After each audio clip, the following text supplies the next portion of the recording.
हनुमान चालीसा। जय हनुमान ज्ञान गुण सागर, जय कपीश तिहु लोक उजागर। रामदूत अतुलित बलधाम, अंजनी पुत्र पवन सुत नामा। महावीर विक्रम बजरंगी, कुमति निवार सुमति के संगी। कांचन वरन विराज सुवेश, कानन कुंडल कुंचित केशा। हाथ वज्र औध्वजा विराजे, कांधे मूंज जनेऊ साजे।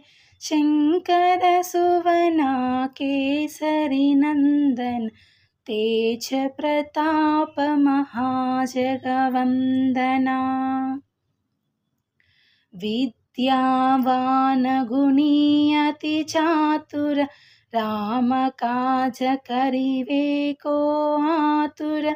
प्रभु चरित्र सुनिवे को रसिया, राम लखन सीता मन बसिया। सूक्ष्म रूप धरि सियहि दिखावा, विकट रूप धरि लंक जलावा। भीम रूप धरि असुर संहारे, रामचंद्र के काज संवारे। लाय संजीवन लखन जियाए, श्री रघुवीर हरषिहुर लाए। रघुपति कीन्ही बहुत बड़ाई, तुम मम प्रिय भरत सम भाई।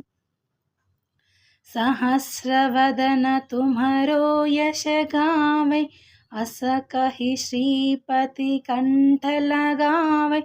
सनकादिक ब्रह्मादि मुनीषा, नारद शारद सहित अहीशा। यम कुबेर दिगपाल जहांते, कवि कोविद कहि सके कहांते।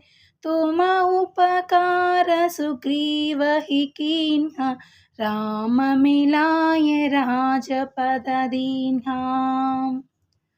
तुम्हरो मंत्र विभीषण माना, लंकेश्वर भय सब जग जाना।